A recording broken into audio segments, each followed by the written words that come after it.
Alright, I'm not gonna lie. I've actually lost the footage for this build, like, I think that's my third time now. So, in any case, Well put together, operator. Now get out there. Why? Cut down. Just let me do my thing.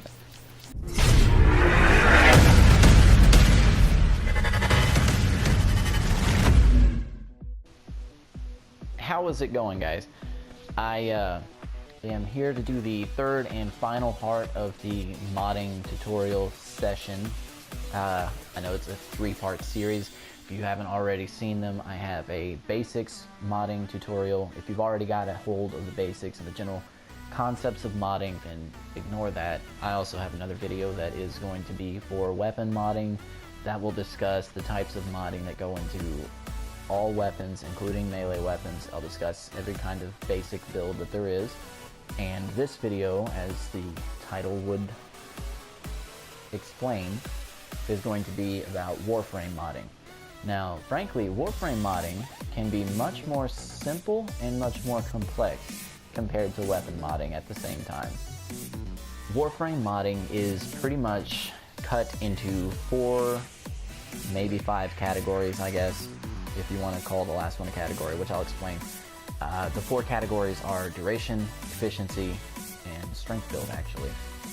Duration, efficiency, strength, and then there's an alternative, which is sort of like hybrid builds, but these are the typical ones. Nobody actually builds for range. I mean, there might be a build or two out there. Don't let me tell you wrong. But those are the traditional build types that are usually based around abilities. So, in short, modding a Warframe is almost completely based off of modding for one specific ability. Now, as per the usual, I'm going to try to lead you by example through this discussion so that you'll understand better what I mean by building for a specific type of, for a specific aspect of a Warframe.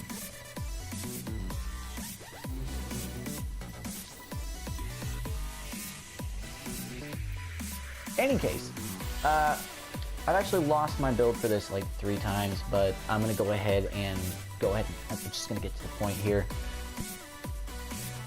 I'm going to show you an example of what I mean by picking a specific ability or a specific attribute like duration, efficiency, or strength. Now, there are generally 2 main Frost builds. There is another one that's based on more around duration and crowd control, but it's sort of like an unspoken stepbrother, I guess. Most people go for, generally it's the same idea, mostly strength, but however the strength is applied in 2 different ways. Personally, I'm going to be applying the strength only to benefit the snow globe. There's either an aggressive Frost that uses a lot of ice waves and avalanches, or a defensive Frost that only really uses an avalanche or an ice wave out of desperation or much needed damage output, and generally just relies on the snow globe, which is the kind of Frost that I am. I'm a globe Frost. That's what I do. That's the ability I'm going to choose to build for. So I'm generally just going to focus on strength. However, I'm going to focus on strength no matter what the cost. So that means I will be cutting some corners out of a couple of abilities that will make them less effective. Now, looking at Snow Globe, it's... Thinking, operator. Why? I thought you'd want to know. Looking at the Snow Globe, you'll see that it has 67% slow effect, 5,000 health, and 4 seconds of invulnerability, and a 5 radius. So, I mean, let's get to it. Now, my first rule whenever I'm modding any Warframe is usually to go ahead and find the aura that I want. In this case, it'll be Rejuvenation, because that extra health when there's no Trinity is helpful, especially if you're in long-term defense missions and you just need a little extra. So, that aside, now my first priority, focus on survivability. Now, I've emphasized this many a time. Warframe is based off of percentages. There's 99% of the mods are percent based, they're not going to add a solid value. So So that means bigger numbers get bigger, small numbers don't. I mean, they get bigger, but not much bigger. In other words, big number gets massive and small number gets a little, it nudges. In any case, better example here. Say my armor, for example. I've got 300 armor. Bam, 600, just like that. However, sprint speed, 0.95. I can tell you now, 30% extra rush, 1.23. Gets me gets me nowhere. So, there you have it. Now, I always focus on my survivability just because I feel like that's more important than whatever my ability is going to be. And typically, even though shields are larger than my health, I find health to be more important because certain enemy types can just ignore my shield completely. So I'd rather just go ahead and buff up my health all I can while leaving my shields to be what they are. Now, as I've said, my priority is going to be power strength. That's what I'm going for. So as you'll see with just that 30%, and disclaimer, health or armor, one of the two, actually does help affect the overall health of the snow globe. I'm not sure which one. I think it's armor. Actually, I can figure that out for you right now. But with the strength mostly, you'll see that these numbers are starting to climb. Now just to test my theory, I'm going to go ahead and put on an armored agility. There we go. That'll add in some extra armor, a little bit of sprint speed, and yeah. Okay, so armor is what affects the health. And I know I just said I wouldn't focus on sprint speed, but I'm in that for the armor, not the sprint. Now, there are certain mods in the game that are called corrupted mods.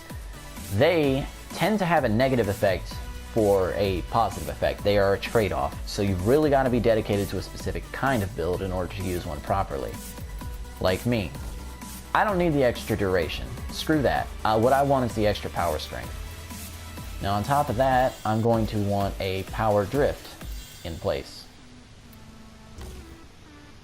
so that I can increase my power strength again.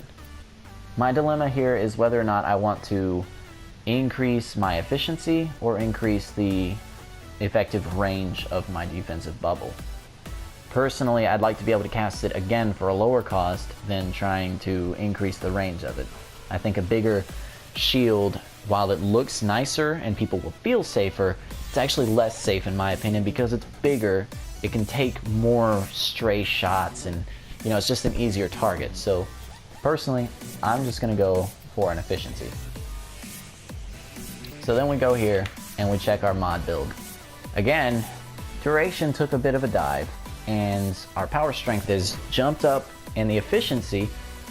So now I can cast a snow globe for only 35 and that's 12,000 health to hide behind.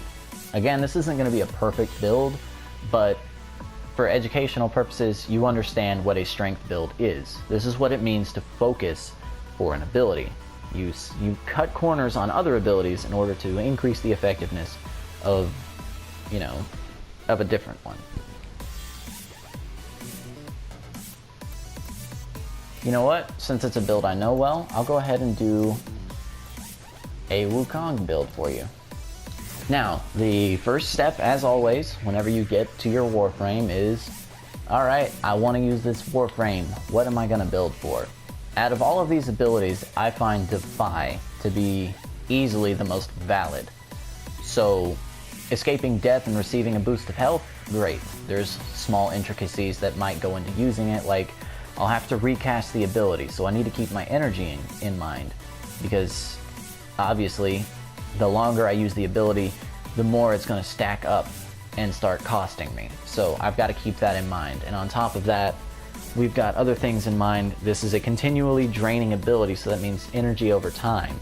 And the energy over time will increase for every time that I'm supposed to die. And at the same time, the amount of health that I get restored will be reduced every time that my Warframe ignores death. So basically, I need to remember that recasting is always going to be in the forefront of my mind. I've got to remember how much energy is this starting to take? Is it starting to become too heavy of a drain? In which case I've got to break away from combat, turn it off, and then recast. So in general, that's going to be sort of an efficiency / duration build. You see what I mean here? I don't really need to work on power strength like I did in the last one, because power strength has nothing to do with this. So again, first thing, for me at least, will always be survivability. I'm going to jump up that armor, and out of personal preference, I'm going to jump up the health, but not my shields.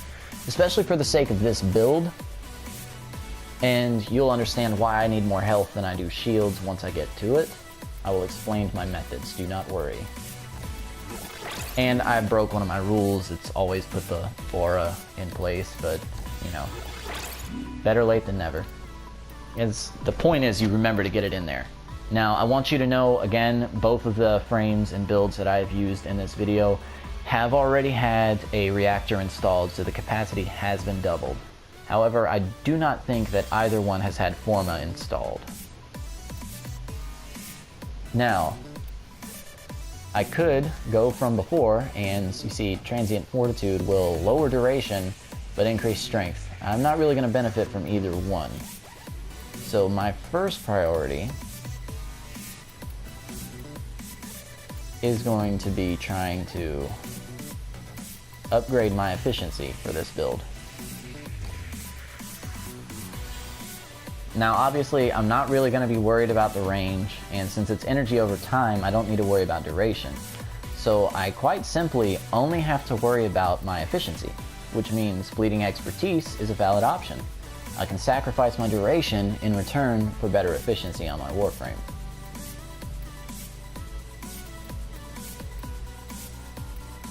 Now I could boost my armor again if I so choose.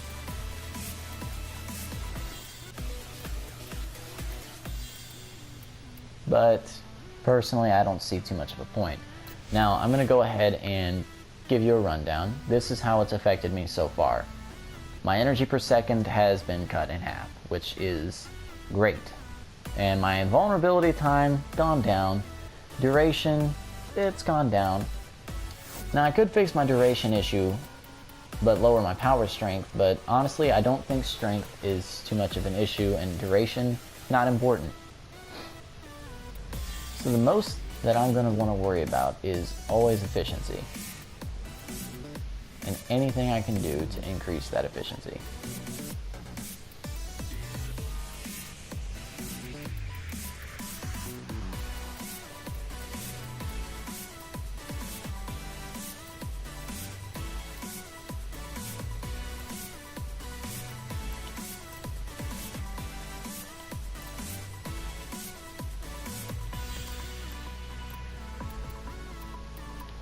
Now, since I can't think of anything short of upgrading my Fleeting Expertise, which eventually I will get to, believe me, I'm not completely lost. For one, I have to keep in mind my other Warframes. I don't have extra copies of this mod yet. I'm going to go and get more, but for the time being, I've only got one of each, so I gotta keep them low enough to be used on other frames, but high enough to be useful. So, next I'm going to... I'll add in some more armor. A little bit of armor, and the extra sprint speed can't hurt. Now, after that, this is pretty much a decent Defy build. And by decent, I mean I know how to improve on it, which I'm going to continue to do. I'm going to complete the build for you guys. But as far as an efficiency build for dealing with energy over time, this is a pretty decent one. I'm not going to say it's the best one, because again, there are other things I could do. I could continue to upgrade mods. There's probably a handful more I could use to increase efficiency further. But this is the general idea of efficiency.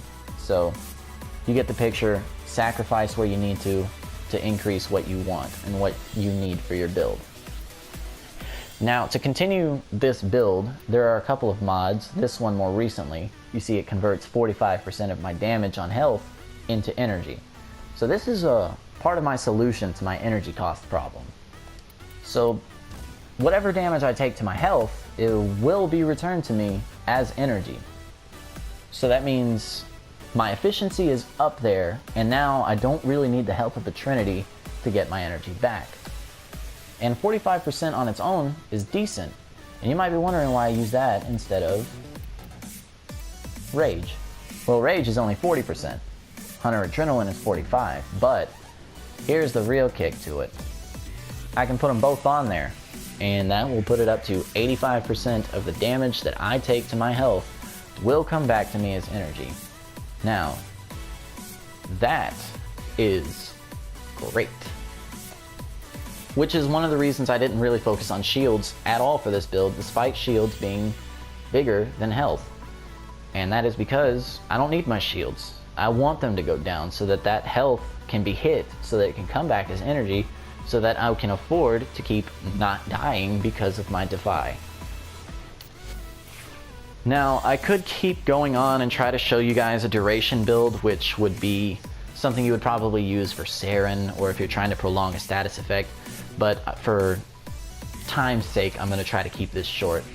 So, thank you guys for watching. I really, really hope you found this useful, and if you didn't, I apologize, but please do not give up on this modding. If I have confused you, please search some more, find maybe a forum or another YouTuber, maybe another person in the community, and see if, anyone can help clear this.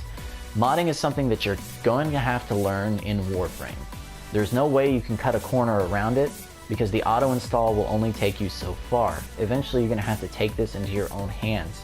So I have to emphasize, please learn how to do the modding, even if I'm not making it clear enough. And on top of that, before you go, just don't let anyone tell you that what you're doing is wrong. Keep other people's ideas in mind, because again, some outside input might really help you improve upon your build and get more to the desired effect. But at the same time, don't let them tell you that your build would never work, whether you use it for fun or if you use it for serious in-game play. That is all up to you. That is part of the diversity of Warframe. Now, at that, I'm gonna go ahead and cut this video here because I'm starting to ramble again, and I'm trying not to take too much of your time. So, I hope to see you in the next video.